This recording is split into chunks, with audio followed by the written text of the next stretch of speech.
Y sabemos que a los que aman a Dios, todas las cosas les ayudan a bien. Esto es, a los que conforme a su propósito son llamados. Veíamos en la mañana, en el estudio de Mateo, que Dios tiene propósitos.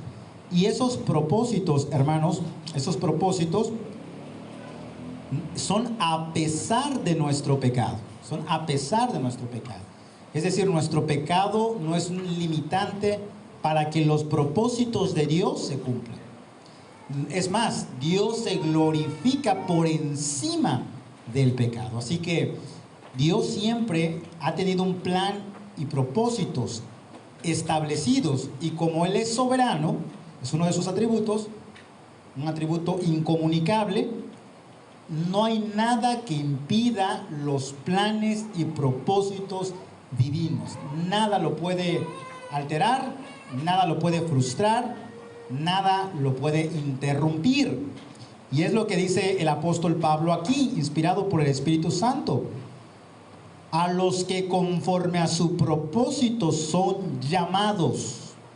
Porque a los que antes conoció, veíamos esa palabra de conocer ahí, no solamente se refiere a un conocimiento de saber quién es, saber su nombre y saber ciertas cosas de él o saber todo sobre la persona, sino más bien, hermanos, utiliza esa palabra en un sentido de intimidad.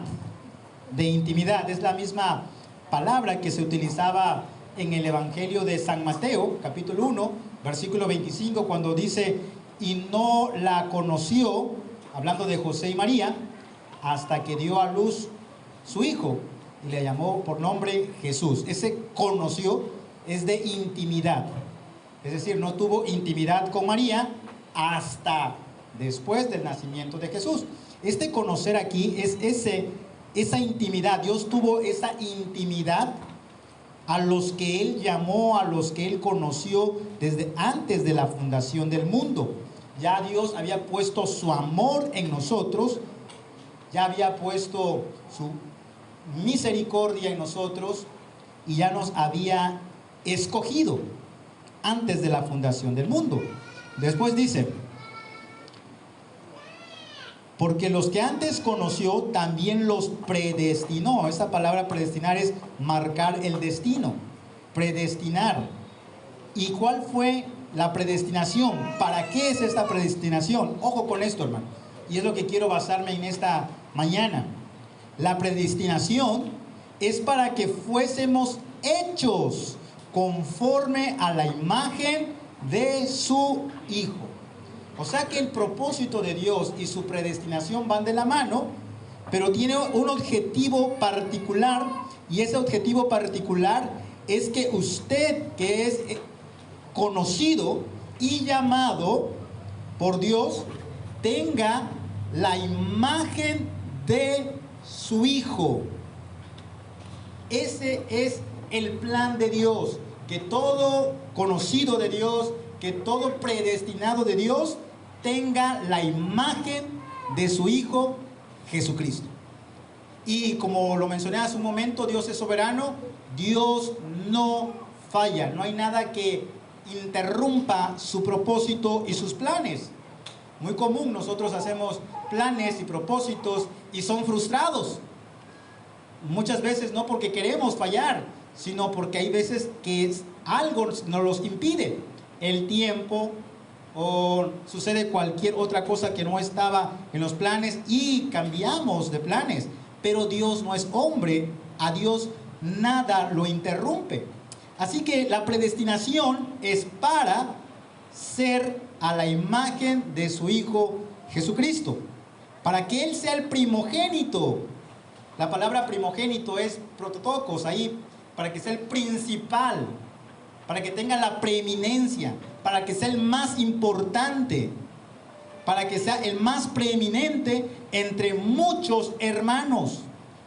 Dios, por medio de su gracia y por la obra redentora de Cristo, nos conoce, nos llama para que seamos como Cristo, y nos da, hermano, esa gracia de poder ser hijos de Él. Y al estar ahí, hermano, Es tremendo porque somos como Cristo. Por eso es que nos llamamos cristianos. Por eso se nos llamó cristianos. Somos pequeños Cristos. Cuando decimos que tenemos la imagen de Adán, no significa que nos parecemos a Adán. Aquí hay unos bajitos como yo, hay unos altotes, hay unos más fuertes, unos más delgados. Pero cuando decimos que tienen la imagen de Adán, ¿a qué nos referimos?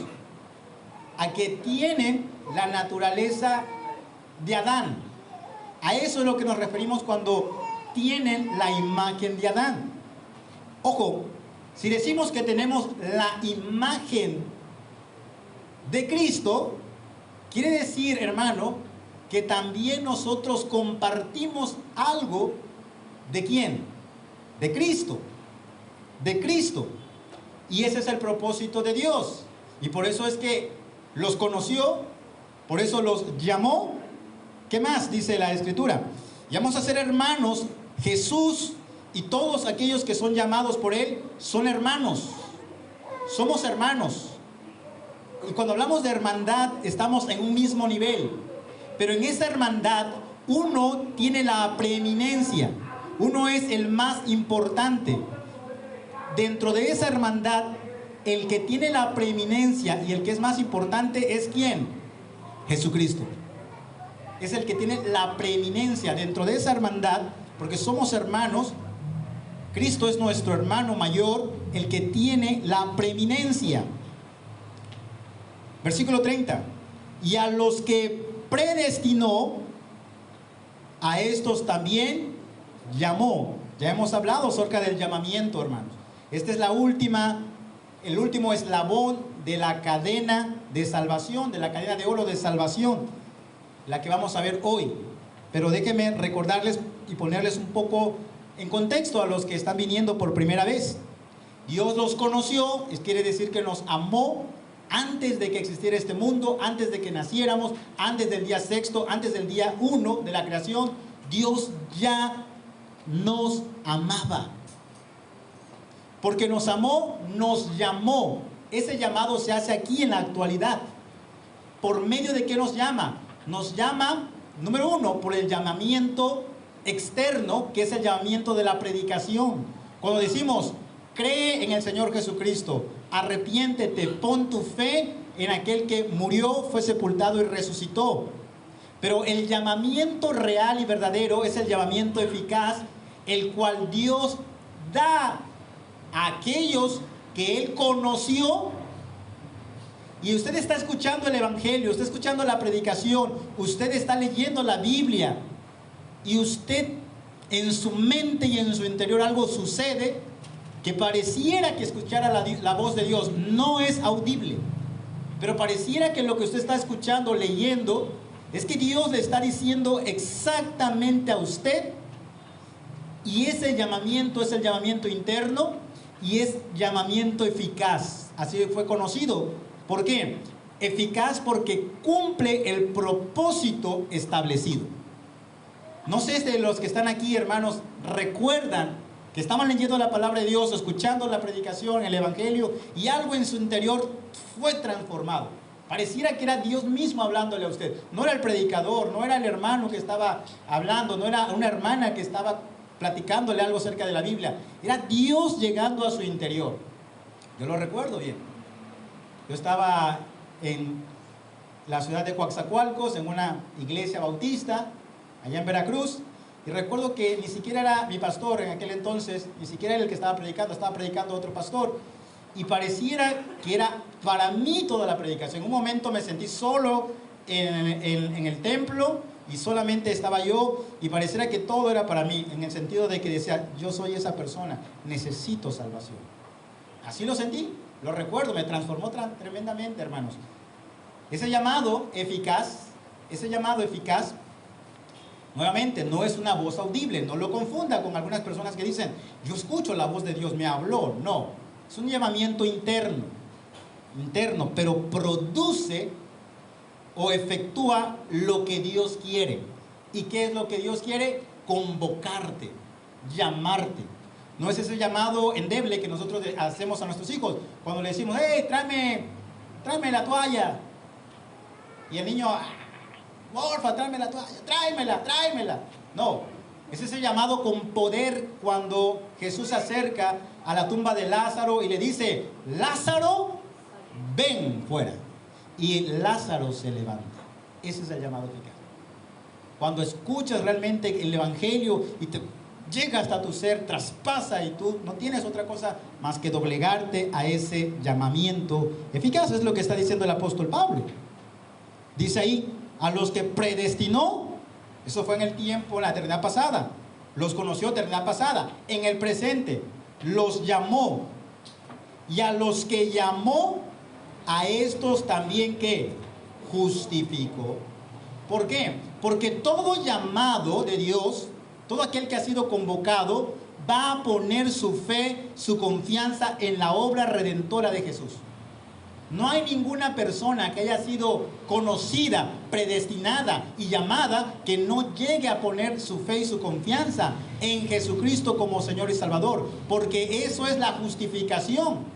La justificación es que Cristo pagó por el pecado de nosotros los culpables en la cruz del Calvario, llevando nuestros pecados sobre su cuerpo, y Dios hizo el pago por esos pecados en Jesucristo. Cuando Dios vio a Cristo cubierto de pecado, no suyo, no de Él, sino nuestro, a Él lo miró y lo vio como si fuera el peor de los pecadores. Y el que merecía la muerte en ese momento era nuestro sustituto. Y cuando Dios tenía que castigar a alguien, ¿a quién castigó? A su propio Hijo Jesucristo. ¿Sabe qué es lo que a mí me enseñaron al principio en el Evangelio? A mí me enseñaron que Dios, efectivamente, Dios entregó a su Hijo Jesucristo para que alguien más efectuara ese cobro. En este caso, no lo sé, no me lo dijeron literalmente, pero yo entendía que Dios lo entregaba para que Satanás hiciera de Jesús lo que él quisiera. Y por eso fue a la cruz y murió, porque Satanás quería verlo muerto de esa manera. Pero ese no es el Evangelio.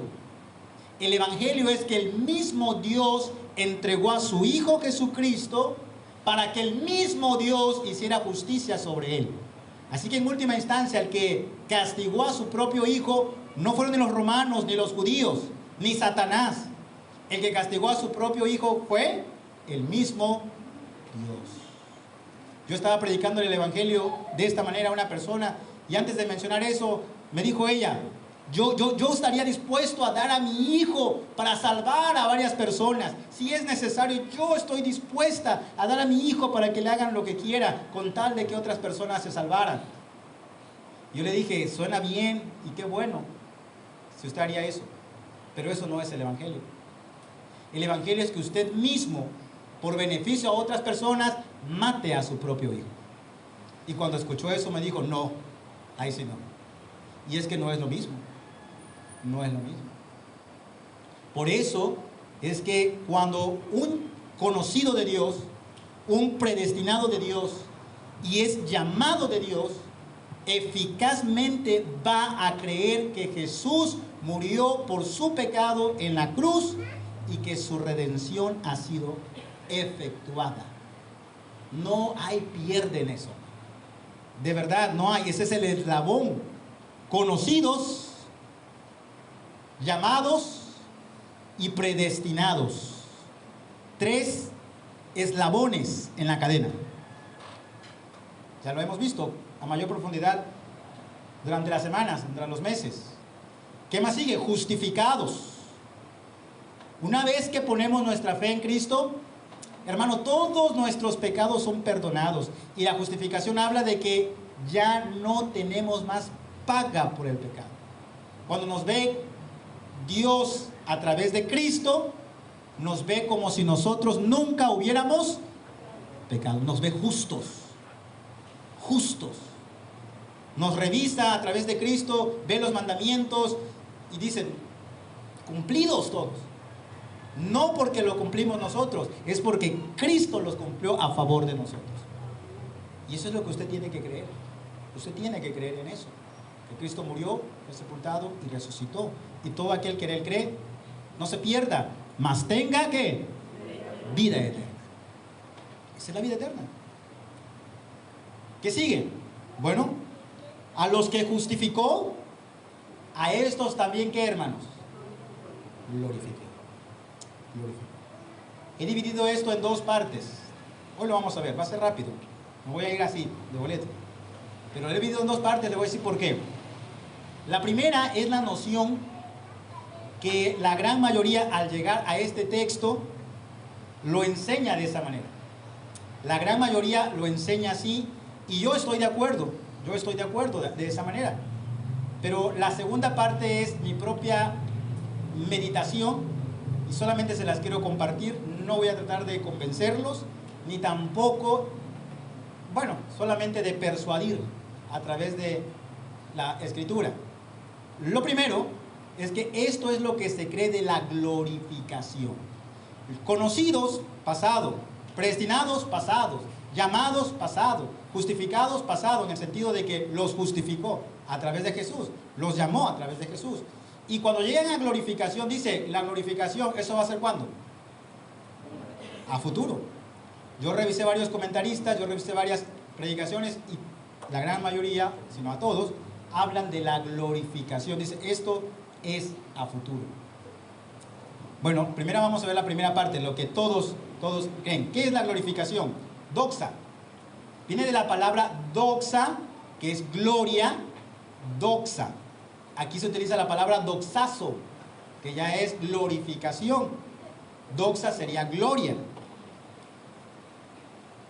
El paso final en la aplicación de la redención significa hacer a alguien como Jesús, sin pecado remanente y con un cuerpo glorioso como el suyo. Esa es la definición de la glorificación. ¿En qué? En que nosotros un día vamos a tener un cuerpo glorioso como el cuerpo de Cristo en la actualidad, y eso va a ser, hermanos, a futuro. Esa es la glorificación. La glorificación aquí en Romanos capítulo 8, algunos lo entienden que es a futuro. ¿Cuál es nuestra base bíblica? Filipenses 3:21, yo lo tengo aquí, Filipenses 3:21, el cual transformará el cuerpo de la humillación nuestra para que sea semejante al cuerpo de la gloria suya, por el poder con el cual puede también sujetar a sí mismo todas las cosas. Vamos un ratito a Filipenses capítulo 3, por favor, hermano. Vamos a leer un poco del contexto de este pasaje, un pasaje maravilloso. Filipenses capítulo 3.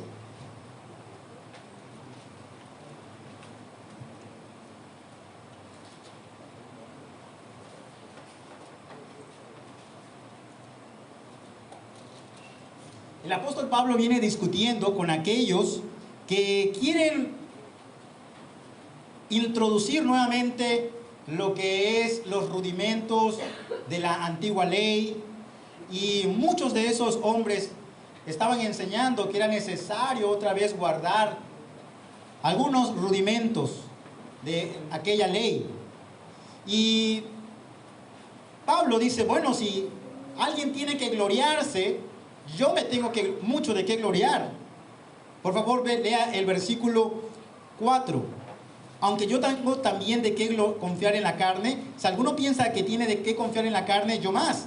Circuncidado al 8º día, del linaje de Israel, de la tribu de Benjamín, hebreo de hebreos, en cuanto a la ley, fariseo; en cuanto al celo, perseguidor de la iglesia; en cuanto a la justicia, ¿qué es la ley? ¿Cómo era Pablo? Irreprensible.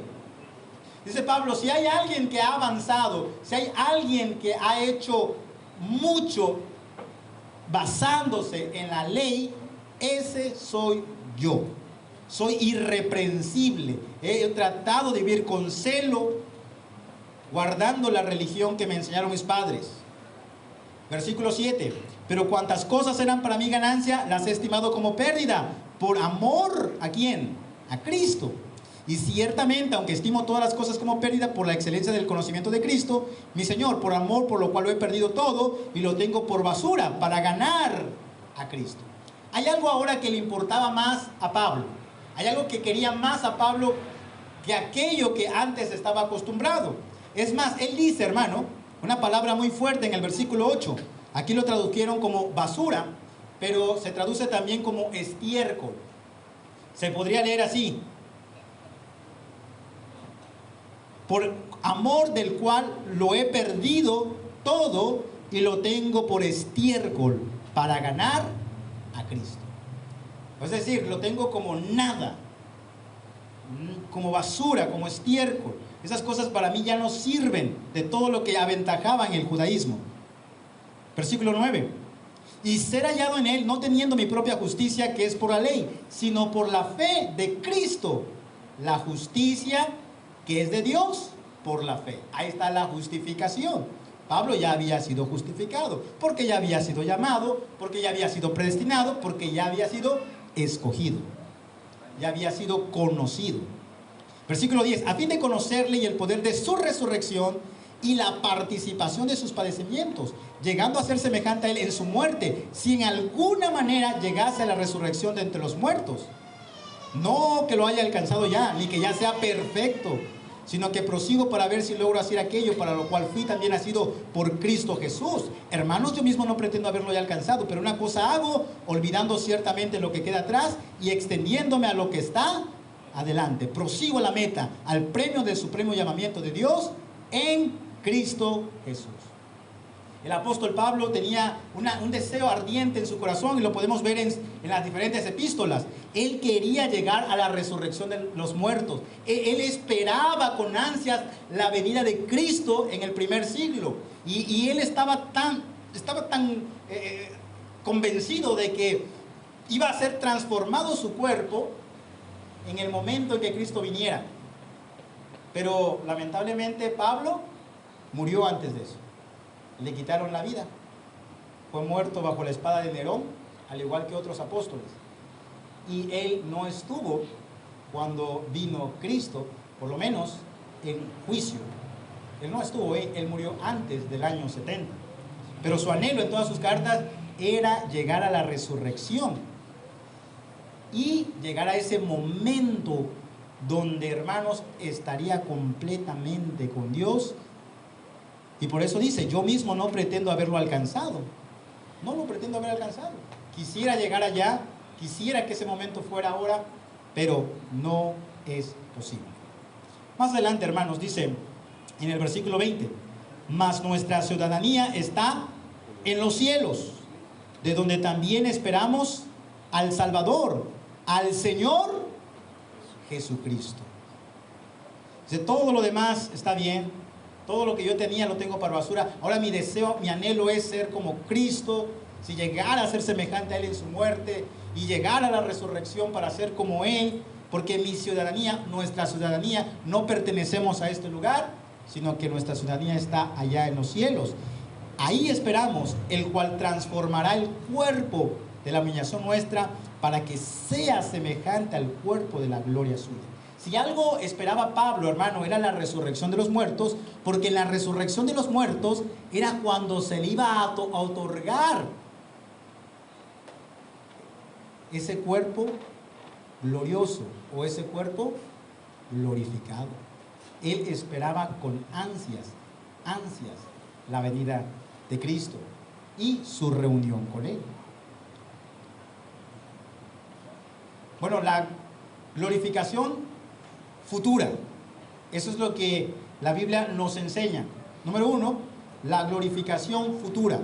Romanos 8, capítulo 8, versículo 17 al 18. Dice así la palabra de Dios, Pablo hablando. Y si hijos, también herederos, herederos de Dios y coherederos con Cristo, si es que padecemos juntamente con Él, para que juntamente con Él seamos glorificados. Pues tengo por cierto que las aflicciones del tiempo presente no son comparables con la gloria, ¿qué cosa, hermanos? Venidera, es decir, a futuro, que a nosotros ha de ¿qué? De manifestarse. El apóstol Pablo deseaba llegar en ese tiempo donde iba a ser manifestado Cristo y a la misma vez, hermanos, íbamos a ser glorificados también con Él. Recuerde que el apóstol Pablo, todo lo que está escribiendo, todo lo que escribieron, todos los que fueron aquellos escritores de la Biblia, todos ellos escribieron antes del año 70, antes de la destrucción del templo, todos ellos. Por eso es que el apóstol Pablo esperaba ser glorificado a futuro, esperaba ser glorificado. Primera de Juan 3:2. Amados, ahora somos hijos de Dios y aún no se ha manifestado lo que hemos de ser, pero sabemos que cuando Él se manifieste, Cristo, seremos semejantes a Él, porque le veremos tal como ¿qué? Tal como Él es. Esto es algo, hermano, que anhelaba el corazón del apóstol Pablo, se lo enseñaba a la iglesia, pero también era el anhelo de Juan, el apóstol. Dice, pero sabemos que cuando Él se manifieste, ellos esperaban la manifestación de Cristo. ¿Qué era la manifestación de Cristo? Su venida. Ellos querían que Cristo viniera, para que cuando Cristo viniera, entonces ellos pudieran ser semejantes a Él, porque le veremos tal como Él es. La gran mayoría de personas, incluso algunos preteristas y futuristas, están esperando la venida de Cristo, la segunda venida de Cristo.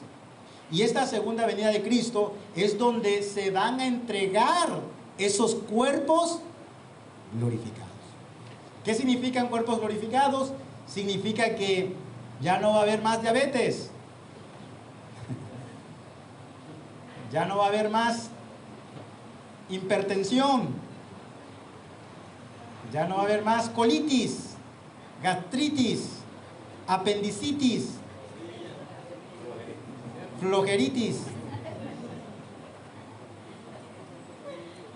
Estaban presumiendo unos soldados sus marcas de guerra y uno decía Kansas City, otro por acá decía New York City, otro por acá México City y uno por acá Appendicity. Bueno, no importa cuántos cities, ¿verdad?, tengamos, Dios ha prometido, hermanos, que pasaremos de esta existencia a una existencia completamente diferente. Y ese era el anhelo del apóstol Juan y el apóstol Pablo y de todos los seguidores de Cristo. Pero sabemos que cuando Él se manifieste, seremos semejantes a Él, porque le veremos tal como Él es. Por lo menos podemos ver dos deseos aquí. Vamos a ver a Jesús, pero también vamos a ser semejantes a Él, pero lo veremos a Él, veremos al Rey. ¿Usted ha visto la película de Narnia? La Narnia, por lo menos la 1, se centra en Aslan, que es el león que simboliza a Dios. De hecho, el escritor es cristiano. ¿Me ayudas, Josué? ¿Cómo se llama? C.S. Lewis. Y él adoptó esa historia para que pudiera transmitir algo de Dios, algo del Evangelio. Y es que su deseo era ver al Rey. También el deseo nuestro es ver a ¿quién? Al Rey. Muchos estamos pensando, cuando muramos vamos a ver a nuestros seres queridos. Sí, posiblemente. Pero la verdad que al que vamos a querer ver es ¿a quién? A nuestro Salvador. Y posiblemente tengamos memoria de nuestros familiares. Posiblemente sí. Algunos teólogos lo ven que sí. Pero yo creo que el centro allá no va a ser ni su abuelito, ni su abuelita, ni su hijo, ni su esposo, ni su esposa, sino el centro va a ser ¿quién? El Mesías, Cristo, por toda la eternidad. De verdad que sí. Y vamos a estar ahí amándonos con un amor perfecto, ya sin estar envidiándonos, mintiéndonos, mordiéndonos, como dice el apóstol Pablo. Estaremos con Él y seremos semejantes a Él. No en el sentido de Dios o dioses, sino que tendremos su carácter perfecto, su carácter moral perfecto. seremos como Él. ¿Qué más dice la Escritura? Segunda de Tesalonicenses, capítulo 2, 13 al 14. Pero nosotros debemos dar siempre gracias a Dios respecto a vosotros, hermanos, amados por el Señor, de que Dios os haya escogido desde el principio para salvación. Si somos elegidos para salvación, ¿no dice la Biblia? Algunos dicen, no, es que Dios no escoge para salvación. Dios no escoge. Pues según el Tesalonicenses 2:13, dice que Dios ha escogido desde el principio para salvación.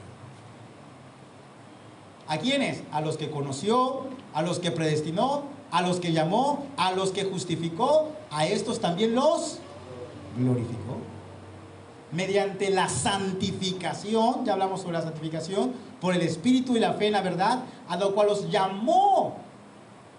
Hermanos, se repite mucho esto de llamó. Es el llamamiento de Dios. A los cuales llamó mediante nuestro evangelio para alcanzar la gloria de nuestro Señor Jesucristo. Somos escogidos, somos amados, somos santificados, somos llamados para alcanzar la gloria de nuestro Señor Jesucristo. Y ahí está la glorificación. Todavía más. Primera carta a los Corintios, capítulo 15. He aquí os digo un misterio, dice el apóstol Pablo. No todos dormiremos, pero todos seremos transformados. En un momento, en un abrir y cerrar de ojos, a la final trompeta, porque se tocará la trompeta y los muertos serán resucitados. ¿Cómo, hermanos? Incorruptibles. Y nosotros seremos, ¿qué? Por eso es que el apóstol Pablo, él se consideraba que él iba a escuchar la final trompeta. O sea, él deseaba con todo su corazón de estar vivo para cuando Cristo viniera en su segunda venida y los muertos fueran resucitados. Y él deseaba con su corazón escuchar esa trompeta para que los muertos sean resucitados incorruptibles y él fuera transformado. Algunos aquí enseñan el rapto, ¿verdad? Aunque no aparece aquí la palabra rapto, pero ahí enseñan el rapto. Enseñan algunos que va a venir Cristo en las nubes y se va a quedar ahí, y todos los que son sus hijos van a ascender, ¡fum! Y ¡fum! Van a, ¿verdad? Y los que no son sus hijos se van a quedar aquí en la tierra. Aquellos que no son salvos se van a quedar en la tierra. Y los que se van a quedar van a pasar por la tribulación. 3 años y medio de tribulación y luego 3 años y medio de gran tribulación. Es algo que personalmente no creo. No creo. Y ya lo vimos en Mateo capítulo 24. Solamente como un paréntesis, desde mi perspectiva o desde mi postura, es que la tribulación era local para el pueblo judío y la gran tribulación se llevó a cabo cuando el imperio romano acecha y destruye la ciudad de Jerusalén y el templo en el año 70.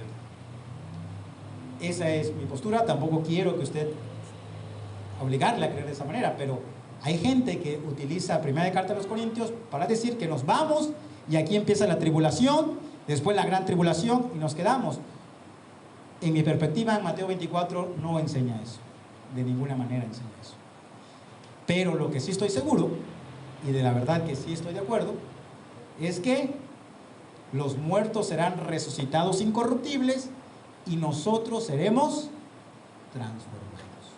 Cuando una persona muere en la actualidad y es cristiana, pasa a la presencia misma del Señor. Y cuando una persona muere en la actualidad y no es cristiana, pasa al tormento eterno. Ya no hay más. Ya no hay más. Así que usted está hoy aquí y usted dice, yo puedo llegar a la glorificación, puedo llegar a tener ese cuerpo sin artritis, sin dolor, ¿Ya no voy a tener ese cuerpo de humillación? Sí, solamente si tú crees y te arrepientes. Y está prometido que si crees y te arrepientes, un día los muertos serán resucitados incorruptibles y nosotros seremos transformados. ¿Cuándo será eso? ¿Cuándo se llevará a cabo? Bueno, Juan capítulo 5, versículo 28 al 29, Jesús nos lo dice: no os maravilléis de esto, porque vendrá hora cuando todos los que están en los sepulcros oirán su voz, y los que hicieron lo bueno saldrán a resurrección de vida, mas los que hicieron lo malo a resurrección de condenación. O sea que hay dos resurrecciones: la resurrección de vida y la resurrección de ¿qué? De condenación. Los muertos van a escuchar la voz, hermano, de Dios, como lo dice aquí, de Jesucristo, y van a salir de los sepulcros. Pero algunos solamente sus cuerpos van a ser unidos a sus espíritus para ser condenados, y otros para ser justificados totalmente, para disfrutar del gozo eterno. ¿Cuándo? ¿Cuándo? Bueno, cuando oigan la voz. ¿En dónde? En los sepulcros. ¿Un muerto puede escuchar una voz? No. Así que esto va a ser sobrenatural. ¿Sí? Juan 6, 39, 40. Mire lo que dice el Señor Jesús. Me encanta este pasaje, hermano, y si usted lo pudiera anotar por ahí, es muy bueno. Y esta es la voluntad del Padre, el que me envió, que de todo aquel que me diere, no pierda yo nada. O sea, ¿quiénes son aquellos que el Padre le da? Romanos 8, 28, 29 y 30. A los que conoció, a los que llamó, a los que predestinó, a los que justificó y a los que glorificó. Esos son los que el Padre ¿de qué? Le da. Que todo lo que me diere, no pierda yo nada, sino que lo resucite. Y aquí hay una expresión interesante: lo resucite en el día postrero. ¿Cuál es el día postrero? El último día. El día postrero. Jesús dijo: nadie se va a perder de los que me dio mi Padre, y la promesa es que les doy vida eterna. Ya tienen vida eterna ahora, pero sus cuerpos no han sido completamente redimidos. Sus cuerpos de los cristianos, su cuerpo, mi cuerpo, todavía tiene los estragos del pecado, todavía tiene la ente del pecado y no ha sido redimido. Por eso es que va a morir este cuerpo y va a ir al sepulcro y se va a hacer polvo, porque polvo somos y al polvo volveremos. Cuando pienso en eso, hermano, a veces digo: wow, tremendo. No quisiéramos morir. La gran mayoría de nosotros, si no es que todos los que estamos aquí, no quisiéramos morir. Por lo menos no ahora. No ahora. Quisiéramos, de verdad, no lo sé, y platicaba eso con mi esposa. Le preguntaba: mi amor, ¿y a poco te gustaría ya partir? ¿O gustaría que ya esto se acabara y nos fuéramos? Y uno dice: no, pues no, la verdad que no. Y digo: pero hay problema, me duele aquí, me duele acá, me duele por acá, me muevo aquí, rechina. Y todavía queremos quedarnos. Y es una realidad, ¿sí o no? Todavía nos queremos quedar. A menos que una persona esté ya realmente sufriendo, ya esté completamente desahuciado y dice: ya me quiero ir. Conocí al abuelito de mi esposa, tenía más de 80 años, más de 90 años, 94 años. Perdió a su esposa hace 4 años atrás. Y todavía lo veía usted que viajaba, venía hasta acá, de parte de Guerrero, luego más allá, en Hidalgo, a sus 90 años. Andaba bien, escuchaba, leía la Biblia bien y oraba mucho. Y cada vez que lo visitábamos me ponía a platicar con él, a hablar de la Biblia. Y algo que hacía este abuelito es que oraba y cantaba mucho y leía mucho la Biblia. Perdió a su esposa. Y cuando perdió a su esposa, dio el bajón. Ya no había otra más que hacer. Ya no había motivación. Se sentó el abuelito, todavía fuerte, leía su Biblia, oraba y cantaba. Estaba despierto a las 12 de la noche, a la 1 de la madrugada, 2, 3, cantando, leyendo la Biblia y orando. Ya no tenía otra vida, ya no había más nada que hacer. Y cuando le preguntaba a él, abuelito, ¿cómo te sientes? ¿Qué quieres? Dice, ya me quiero ir con el Señor, ya quiero irme. Durante 4 años ya me quiero ir. Por eso es que pienso que solamente en una circunstancia así es cuando deseamos irnos. Pero si le preguntáramos a la mayoría de los que están aquí, ¿ya te quieres ir hoy? Pienso que todavía hay planes que hacer. Todavía pienso que hay planes a futuro y que me gustaría lograr. Comprar un carro, comprar una casa, pagar el crédito, pagar esto, pagar aquello, la fiesta que viene. Tenemos muchos planes que no nos gustaría irnos, por lo menos hoy. Pero la realidad es que un día vamos a partir y no sabemos cuándo. Pero aquellos que son conocidos, predestinados, llamados, justificados y glorificados, Dios ha prometido que los resucitará en el día postrero. Pastor, y si yo no hago nada de eso, y si yo no creo, y si yo no me arrepiento, también vas a resucitar. Pero unos resucitarán para vida y otros ¿para qué? Para condenación. Así que tú estás aquí y aunque quieras o no, vas a resucitar. Pero si no crees, vas a ir a la resurrección de condenación. Escucha esto. Y esta es la voluntad del que me envió, que todo aquel que ve al Hijo y cree en Él, tenga vida eterna. Por eso te invitamos a que vengas acá, para que escuches palabras de vida eterna. Por eso te buscamos, te invitamos, te llamamos, un mensaje, porque la voluntad de Dios es que todo aquel que ve al Hijo y cree en Él, tenga vida. No aquel que es perfecto, no aquel que es sin pecado, no aquel que no comete errores. No, la voluntad de Dios es aquel que todo el que ve al Hijo y cree en el Hijo, tenga vida eterna.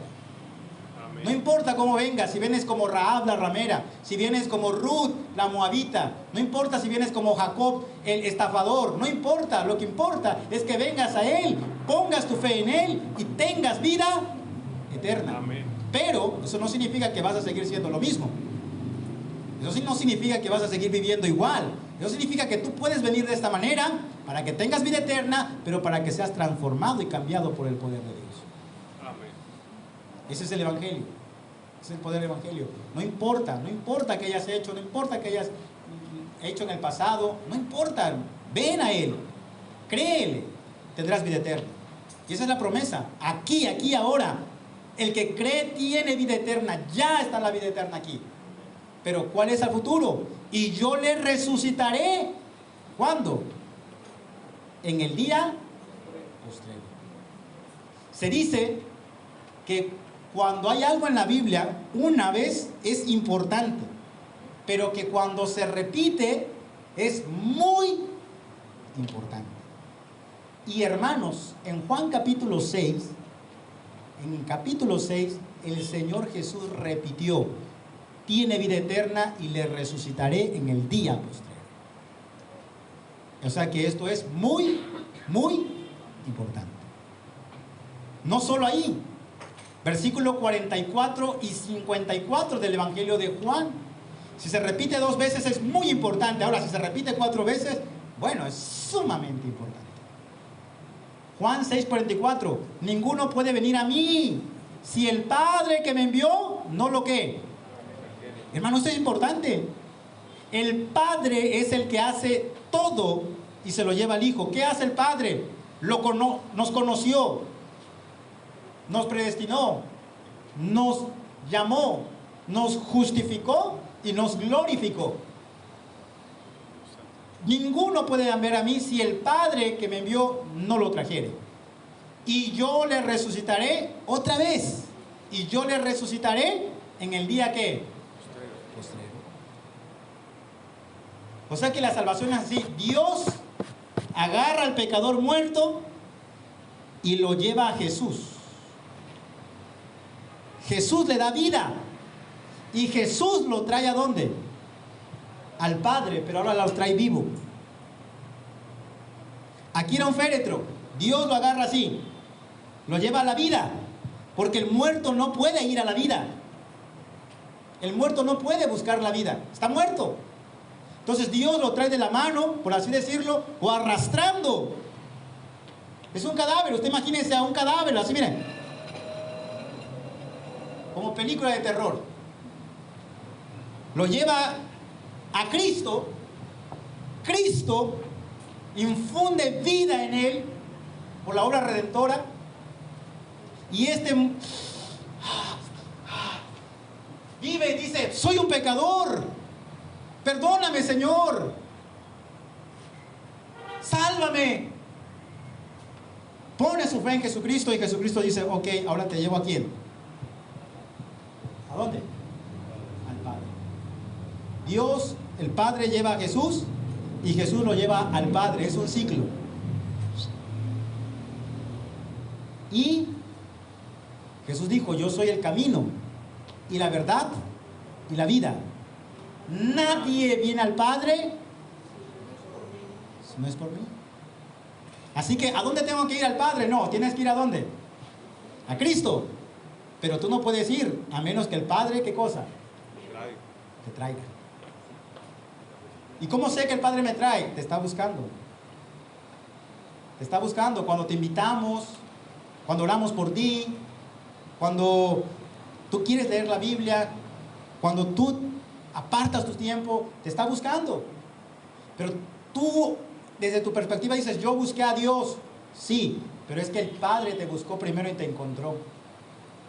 Te encontró, te llevó a Jesús y Jesús te lleva al Padre. Ninguno puede venir a mí si el Padre que me envió no le trajere. Y yo le resucitaré en el día postrero. Esa es la promesa. Versículo 54. El que come mi carne y bebe mi sangre. Ahora, esto no es literal. Esto es poner fe en la muerte de Cristo. Porque la muerte de Cristo incluye que Él tenía un cuerpo físico y que derramó sangre en la cruz del Calvario. A eso se refiere. El que come mi carne y bebe mi sangre es el que pone su fe en mi muerte, en mi sepultura y en mi resurrección. Tiene vida eterna. Hermanos, yo le predico a muchas personas allá afuera y le digo: oye, si tú llegaras a morir, ¿crees que irías al cielo?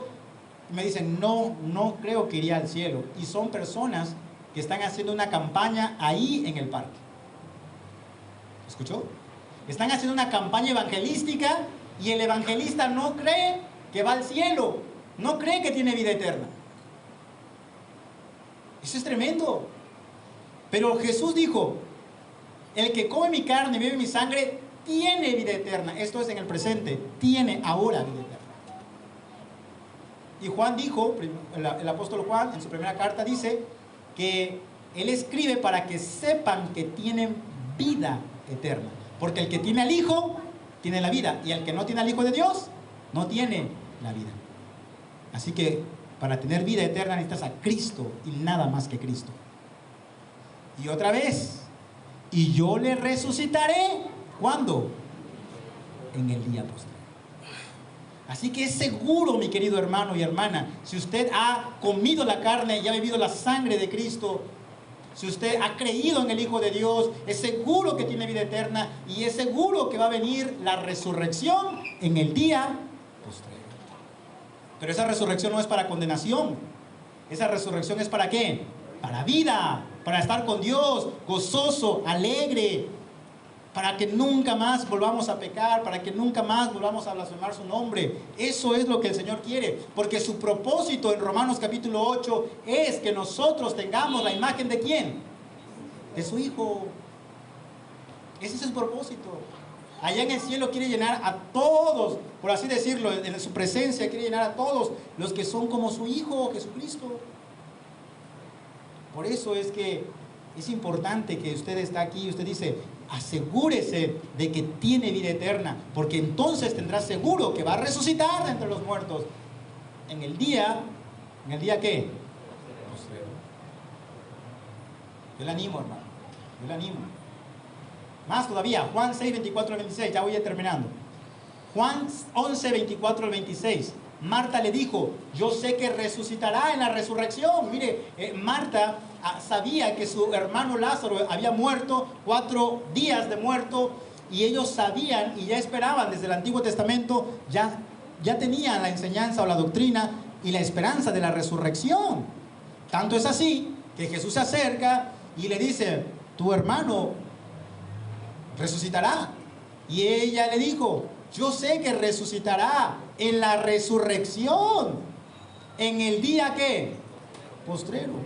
Pero hay algo que me asombra, que Jesús dijo, espérate, tú no necesitas el día postrero. Jesús le dijo, yo soy la ¿qué? Yo soy la resurrección y la vida. El que cree en mí, aunque esté muerto, ¿qué? Vivirá. Amén. Dice Lázaro, no tienes que esperarte hasta el día postrero. ¿Por qué? Porque el que va a resucitar el día postrero está aquí ahora.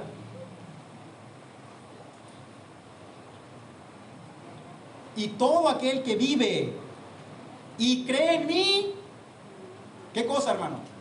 No morirá.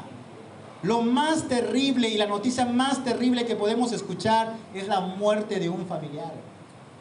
No hay nada comparado a eso. De un familiar a quien amamos, por supuesto. Cuando muere un familiar a quien digamos, decimos, uff, gracias a Dios.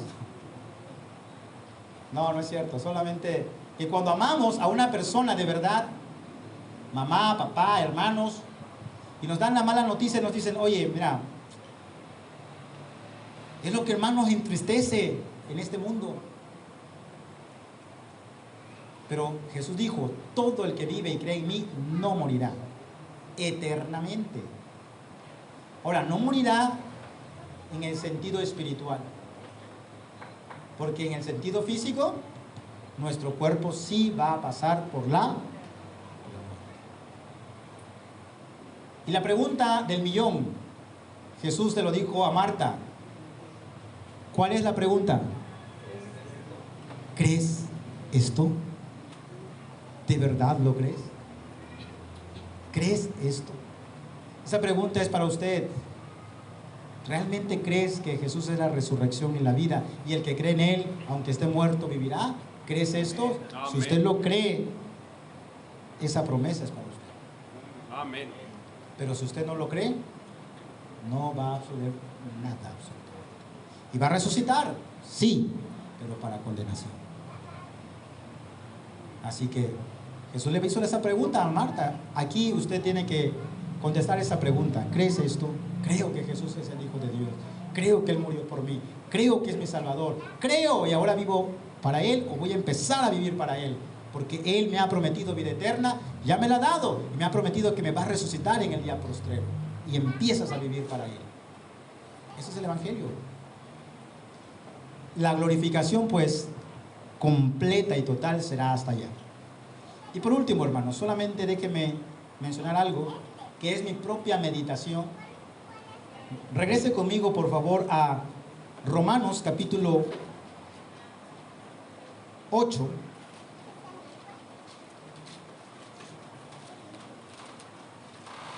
Y terminamos, hermanos. Romanos capítulo 8, versículo 28. Y sabemos que los que aman a Dios, todas las cosas les ayudan a bien. Esto es a los que conforme a su propósito son llamados. Ya lo estuvimos viendo. Porque a los que antes conoció también los predestinó, para que fuesen hechos conforme a la imagen de su Hijo. Recuerde que el propósito y la predestinación son para ser hechos conforme a la imagen de ¿quién? Eso es la imagen de su Hijo Jesucristo. Y esa imagen la tendremos completamente. ¿Cuándo? Después, en la resurrección, en el día postrero. Completamente. Y después dice, y a los que predestinó, a esos también los llamó, y a los que llamó, a esos también justificó, y a los que justificó, a esos también ¿qué? Yo creo, hermanos, que el apóstol Pablo aquí no está hablando de la glorificación futura, sino que está hablando de la glorificación que ya se había efectuado en ese momento. ¿Por qué? Porque en el contexto viene hablando de algo que ya sucedió, tanto lo que es el conocer, tanto lo que es el predestinar, tanto lo que es el llamado, tanto lo que es la justificación, y dice la glorificación. Y si ponemos la glorificación a futuro aquí en este pasaje, aunque yo estoy de acuerdo, lo dije al principio, que va a haber una glorificación plena y total, Pablo aquí en este texto no creo que enseñe eso. Más bien creo que él está hablando de la glorificación en la actualidad. Y aunque suene descabellado, alguien podría decir, ¿a poco ya somos glorificados? Bueno, yo le preguntaría a usted, ¿a poco usted ya es santo? Sí. Amén. Nada más contestó Eric. Yo lo veo con muchos tatuajes. Imagínese, Eric, ¿qué santo? ¿A poco usted ya es santo? Amén. Bueno, vamos a volver a explicar esto porque somos santos, somos santificados por el Espíritu Santo. Y entendiendo bien la doctrina no quiere decir que somos santos en su totalidad, porque habrá una santificación final, ¿sí o no? La santificación total final es cuando ya no vamos a pecar más. Ya no vamos a pecar más. Entonces, si entendemos que la santificación es un hecho real en el presente, pero que también será a futuro, es lo mismo con la glorificación. Hay una glorificación a futuro, que es la que estuvimos viendo, que es la que todos enseñan aquí en este pasaje, pero creo que hay una glorificación en el presente. ¿Por qué? La glorificación en el presente. ¿Puede el hombre cristiano parecerse a Cristo en este estado caído, sí o no? ¿Puede, sí o no? Sí. Sí, ¿no para eso nos predestinó? Para que fuéramos hechos conforme a ¿qué? A su imagen. Obviamente, no es la imagen terminada, pero de que tenemos la imagen de Cristo, ¿la tenemos, sí o no? Por supuesto que sí. No está completamente finalizada, pero ya está en nosotros. En el estado actual, ¿el cristiano puede reflejar la gloria de Dios? ¿Puede el cristiano reflejar la gloria de Dios, sí o no? No voy a convencerte, pero quiero persuadirte. Mira lo que dice la Escritura.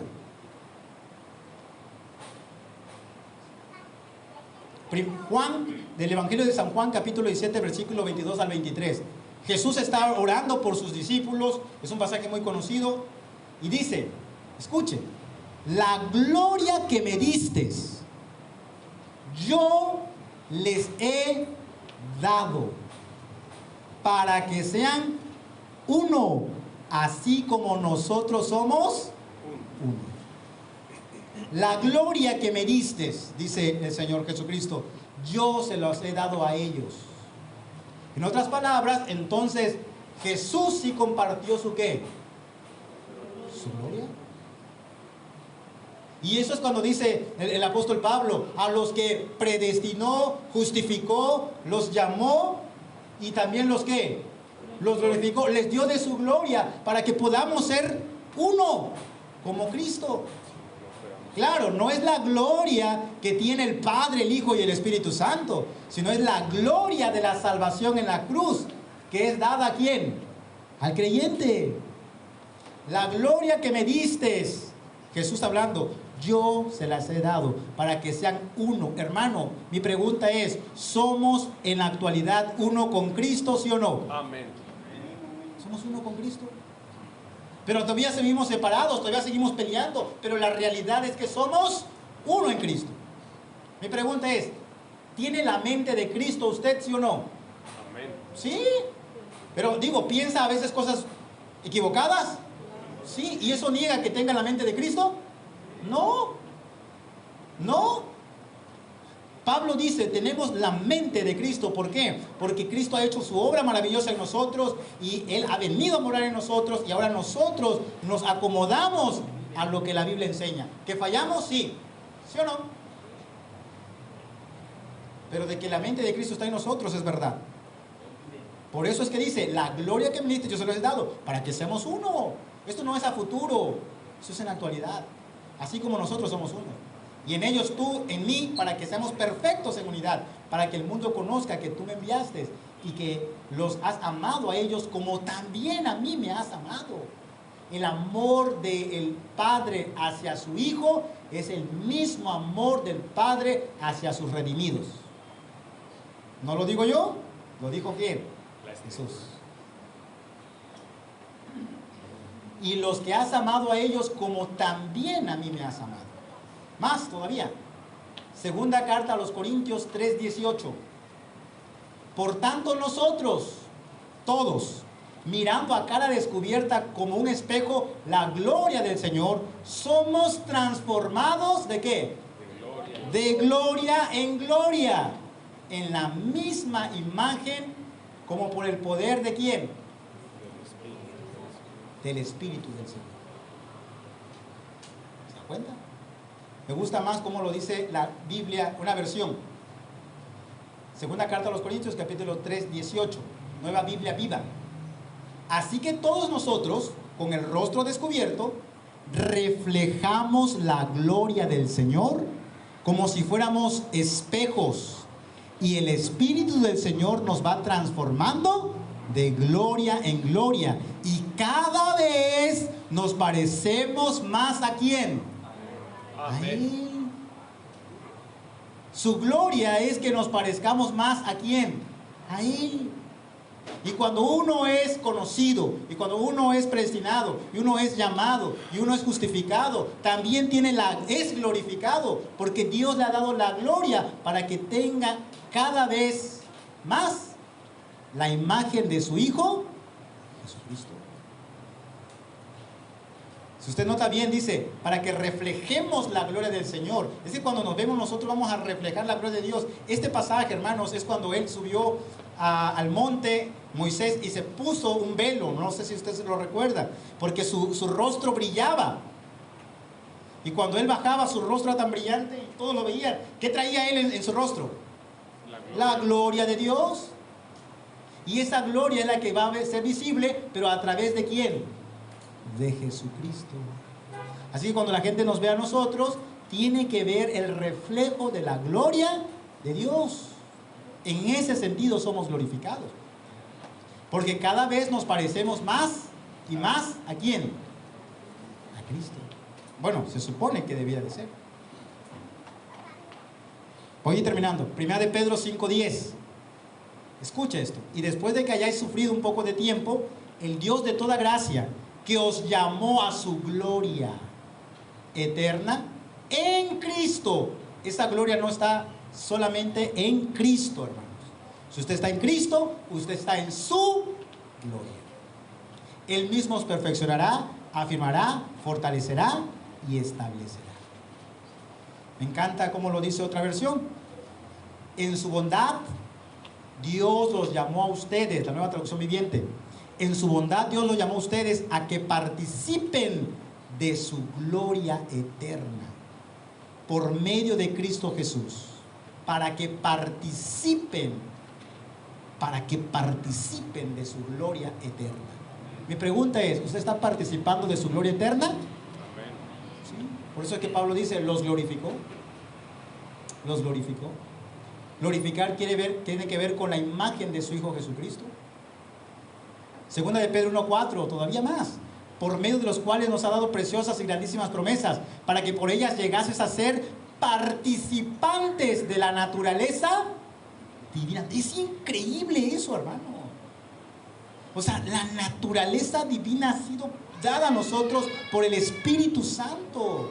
Tenemos la naturaleza de Adán caída en nuestro cuerpo corrompido, que va a esperar la glorificación a futuro, en el día postrero. Pero nuestro espíritu y alma ha sido redimida por la sangre preciosa del Cordero y nos hizo partícipes de la naturaleza divina, a tal grado que amamos a Dios y amamos lo que Dios ama y aborrecemos lo que Dios aborrece. ¿Sabe por qué? Porque la naturaleza divina de Dios está en el creyente. Habiendo huido de la corrupción que hay en el mundo a causa de la concupiscencia. Y por último, hermano, no os conforméis a este siglo, sino transformaos por medio de la renovación de vuestro entendimiento, para que comprobéis cuál sea la buena voluntad de Dios, agradable y perfecta. 3 cosas: no conformarnos a este mundo, renovando nuestro entendimiento y comprobando la buena voluntad de Dios. Es la forma en la que nos vamos a parecer más y más y más a la imagen de ¿quién? De Cristo. Cuando no nos conformamos a este mundo, cuando renovamos nuestro entendimiento y buscamos la voluntad de Dios en su palabra, nos parecemos cada vez más y más y más a nuestro Señor Jesucristo. Y esa es la forma en la que estamos participando de su gloria. Y creo personalmente que es lo que el apóstol Pablo dice: a los que justificó también les dio de su gloria. ¿Sí? Usted puede meditarlo, usted puede seguir repasando el pasaje, pero yo estoy convencido que Él me ha llamado a su gloria y que nos hizo partícipes de la gloria eterna.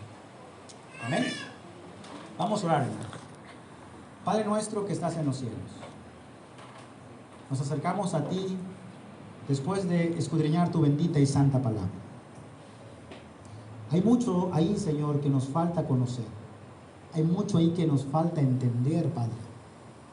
Pero sabemos que tu Santo Espíritu es nuestro guía y nos ha guiado a toda verdad, que es el Evangelio, Señor. Y ahora es nuestro deber seguir escudriñando tu palabra. Ayuda a mis hermanos que están aquí, Padre, a darse cuenta que ellos son amados por el Señor. Que a pesar de que el mundo los rechaza, que a pesar que han tenido fracasos en sus vidas, tú los amas, Señor, y los amaste antes de la fundación del mundo. Y que tú ya los has predestinado, y que tú ya los has llamado y justificado, y le has dado de tu gloria, Señor. Una gloria que está aquí presente, pero también una gloria que vendrá a futuro completa.